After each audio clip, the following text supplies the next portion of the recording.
We are live, everybody. Welcome to another episode of the CK Podcast. We're breaking down game one of the Western Conference Finals. With me, I got my boy, my photo editor, my brother, Eman Basulto, man. What's going on, brother?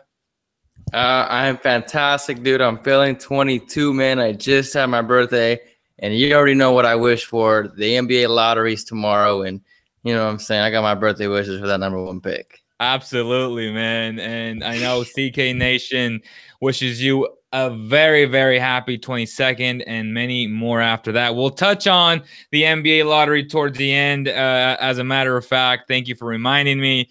But let's get to it, man. The basketball gods gave all NBA fans what they really wanted. Warriors versus Rockets. That first half was just completely lit. I was so excited. As a matter of fact, Shaq was like, you know what?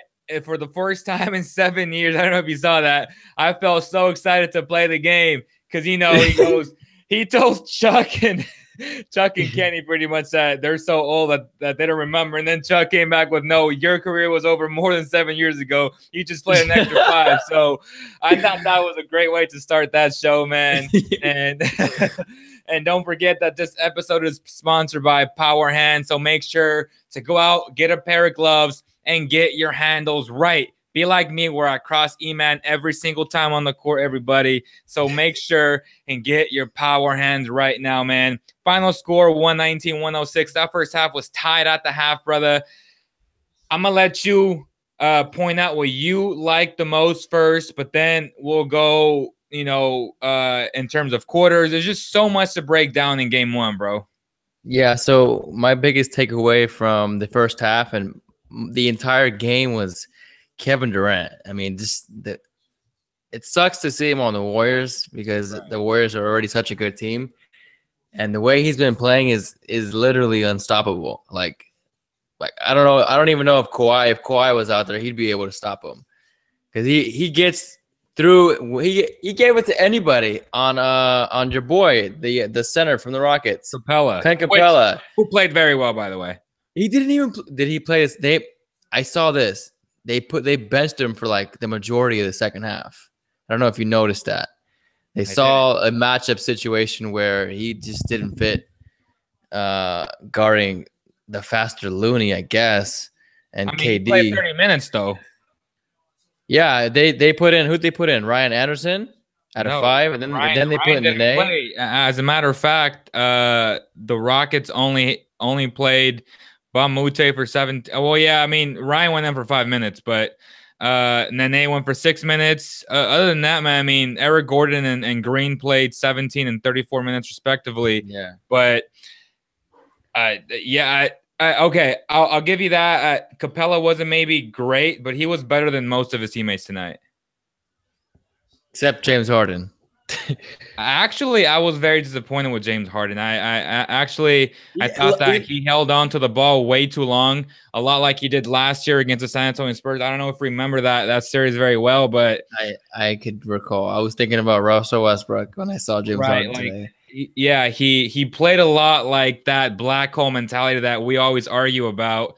And even though he put up 41.7 assists and 4 rebounds, yeah, I get it. That box score is sexy. That's MVP numbers. But if you look at their offense and what he did in comparison to how free the Warriors played and how much they moved the ball around, a lot of one-on-one basketball, man, with James Harden and Chris Paul tonight. I did not like it.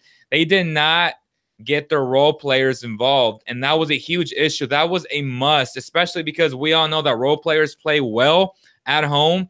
And it just seems like, 12 points from Capella and 6 rebounds, 15 points from Gordon, 6 points from Green. That's not going to beat the Golden State Warriors. The Rockets, we all knew coming into the series, they have to play perfect basketball.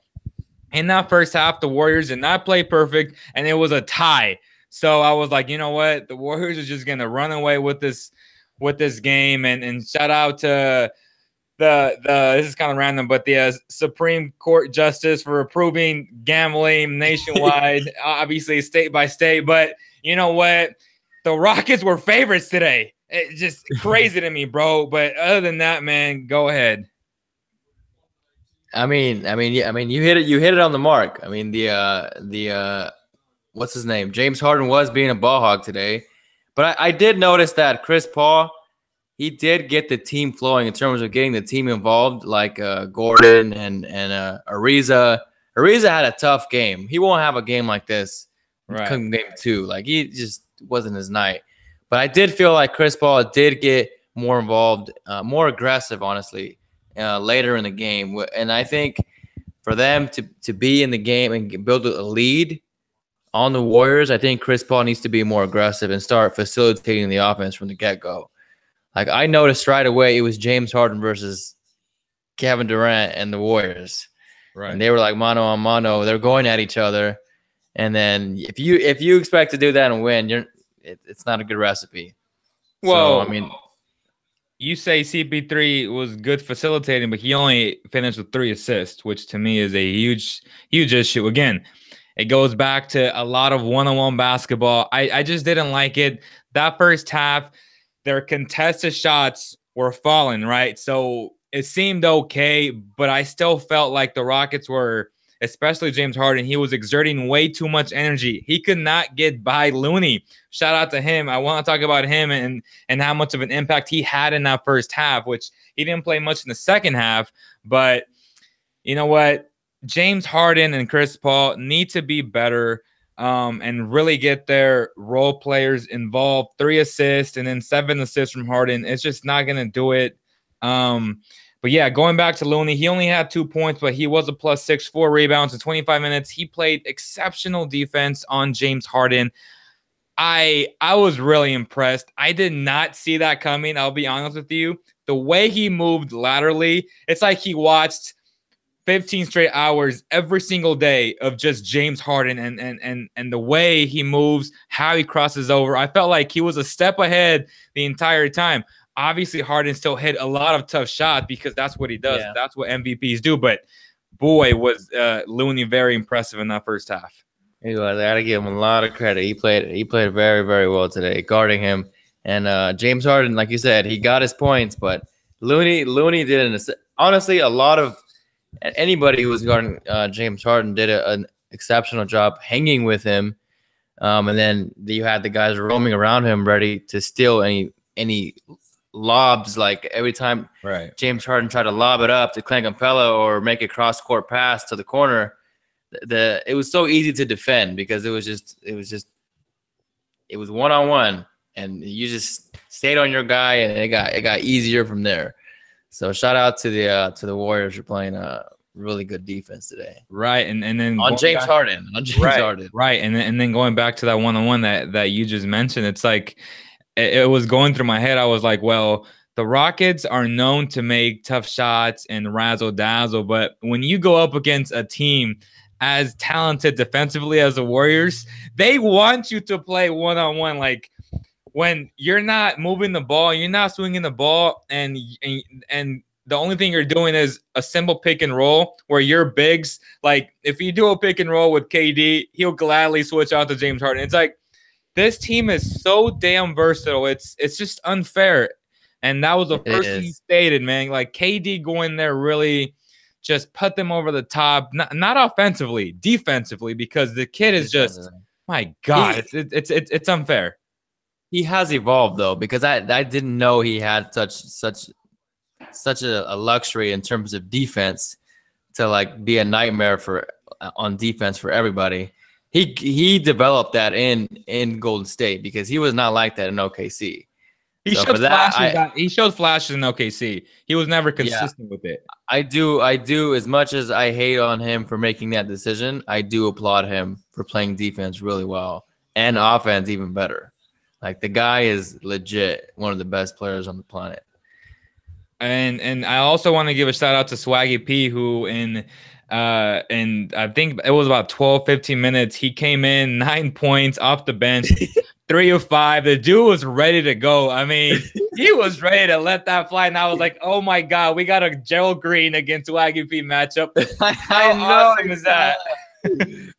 Oh my gosh. That was hilarious. That should have been Omri Caspi, bro. It should have been Caspi out there banging threes. Gosh. I will let Swaggy P take that. He had fun.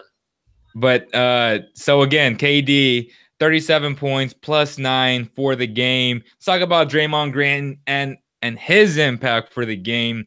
He was a +19, 9 rebounds, 5 points, 9 dimes, 2 blocks. The dude does it all. But if you were following my tweets, I just did not like the way how he almost got that second technical after arguing such a stupid call. I mean, that was a clear foul on PJ Tucker. Oh yeah, Tucker. I mean, you cannot lose your temper in that way. If it was any other player, man, he would have gotten thrown out.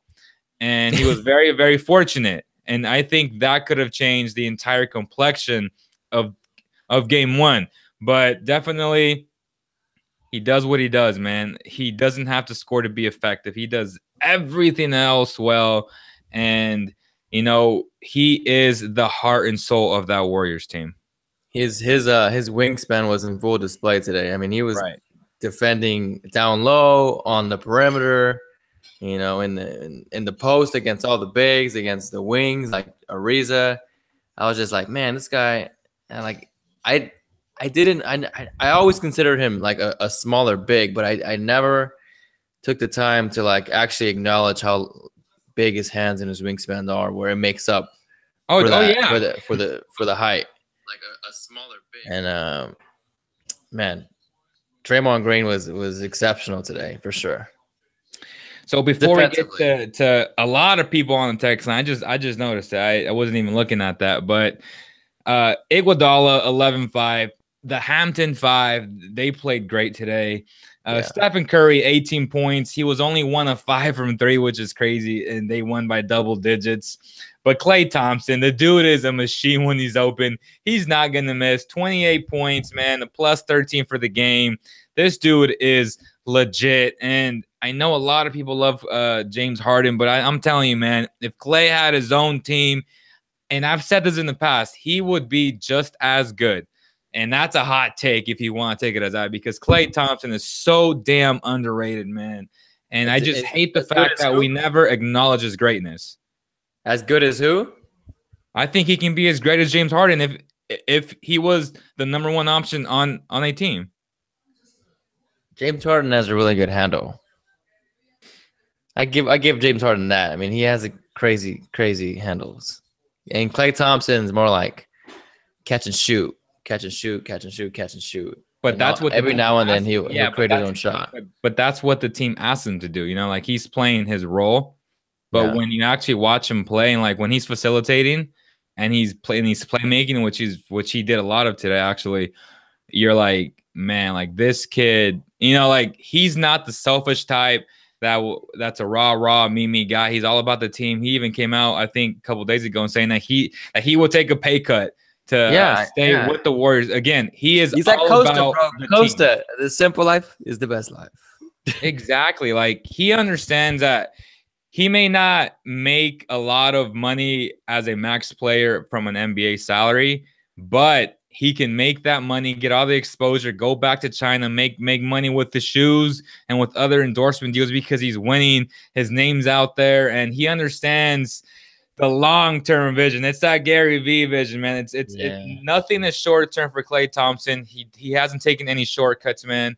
And you know, I really applaud him for that.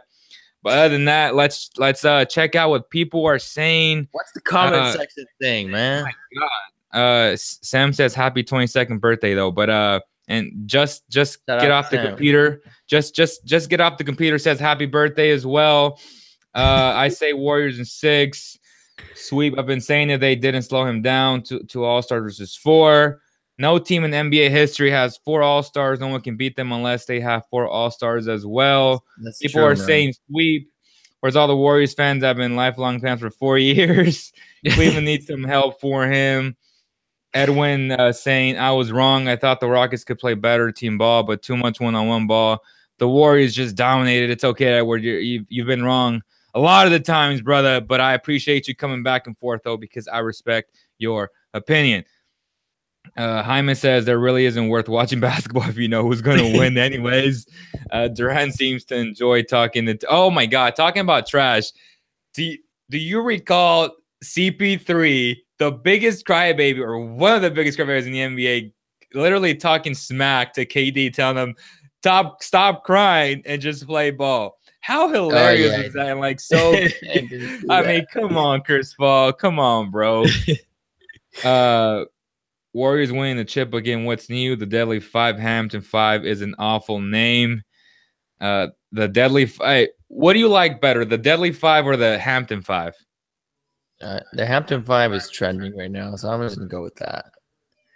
And they have a bunch of pictures already on Twitter. Right. And they're saying that the Warriors D is just invincible. The Rockets were just frustrated. Draymond was awesome.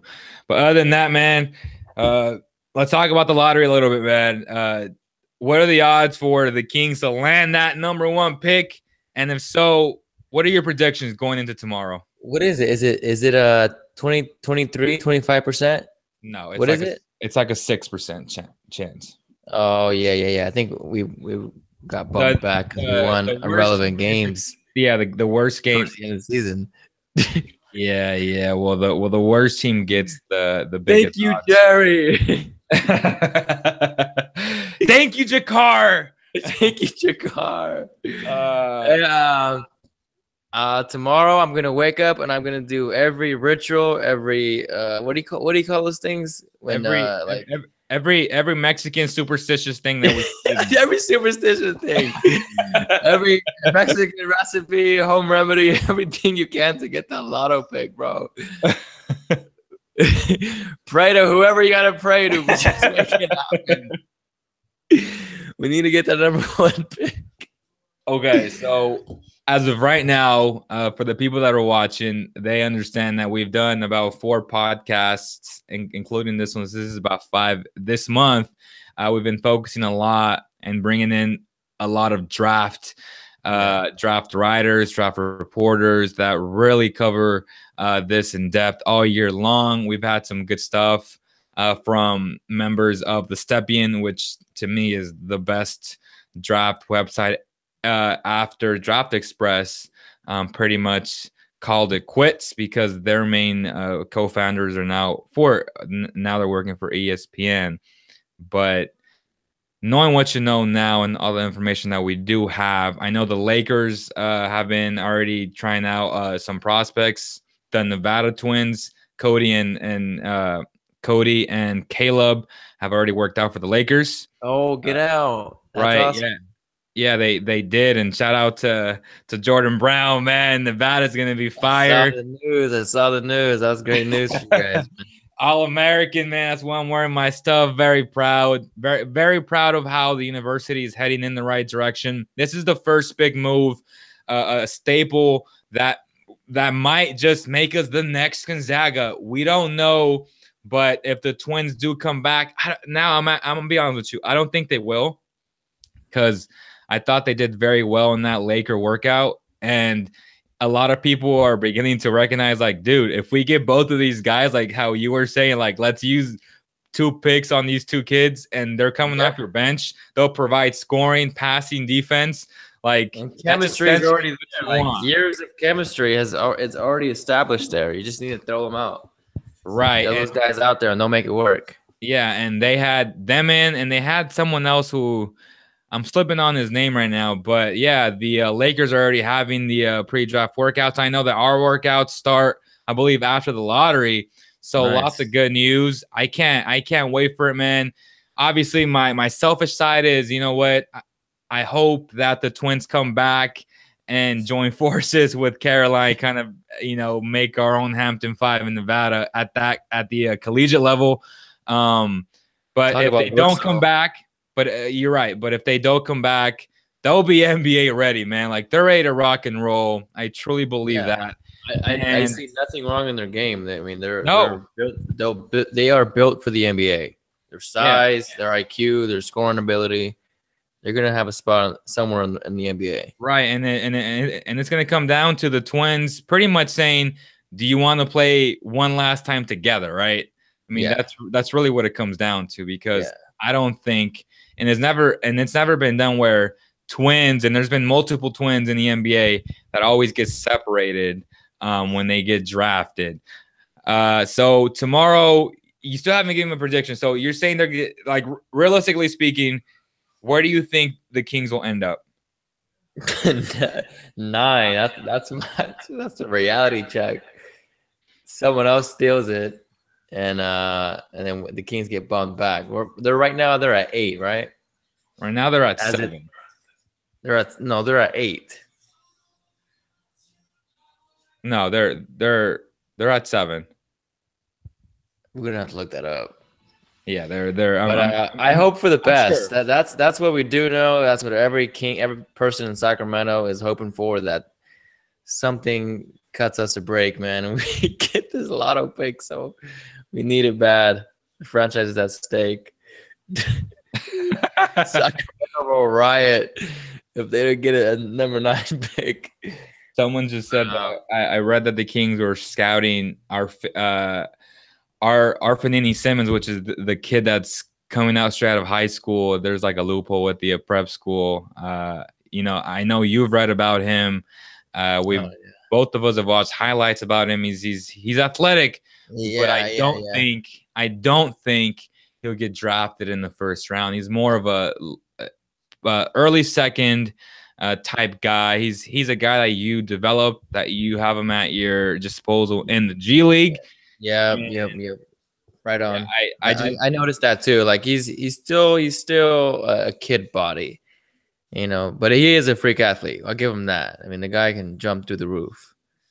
And if he pans out, right, lucky you. You just stole the draft pick. And he has a nice jump shot. But again, like, yeah, you're right. If it pans out, you stole a draft pick, because he would probably be high in the 2019 class, which is a class that he's supposed to go into. Yep.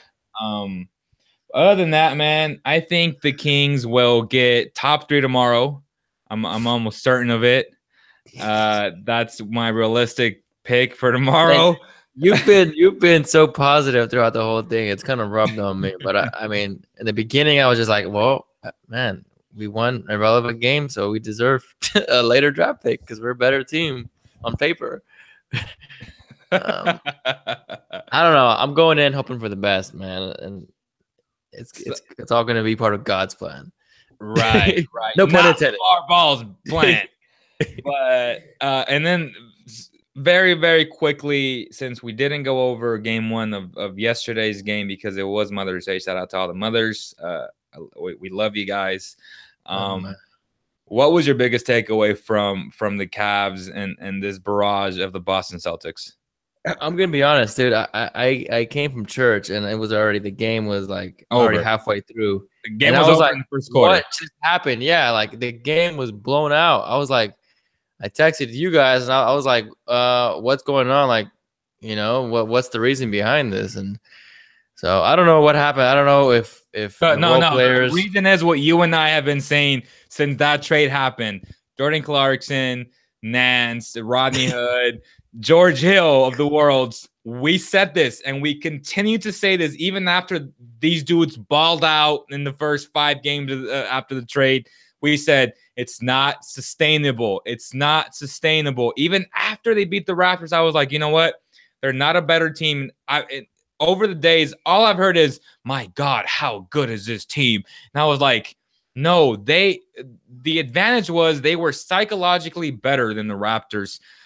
From top to bottom, the Raptors had a better team, and I hate how it all ended up, and I feel bad for Dwayne Casey, but at the same time, Dwayne Casey made zero in-game adjustments, which is why they're not in the Eastern Conference Finals facing the Celtics. But Brad Stevens is not Dwayne Casey. Let's get that straight right now. Brad Stevens is the best coach in the NBA. I am so impressed. I'm officially in. I know your brother and my cousin Joshua. He's a big Celtics fan and he's been preaching all this and that. But I finally bought in, man. This team will be a powerhouse for the next 5 years at least. How funny and how crazy is it that they can say, you know what, we can trade Kyrie Irving? Like what? Yeah, like in what world was that even possible? In June, like everything has changed because of the development of of Jason Tatum and Terry Scary Rozier. Terry. So, and to be honest, Jaylen Brown, like Jaylen Brown, Jason Tatum, and Rozier are extraordinary pieces to have. They're all very versatile on both ends of the floor. So if Danny Ainge is like, you know what? I don't feel like paying Kyrie Irving $35 million next year. He doesn't have to. Nope. And they'll be just fine. Like, why can't the damn Kings do this, man?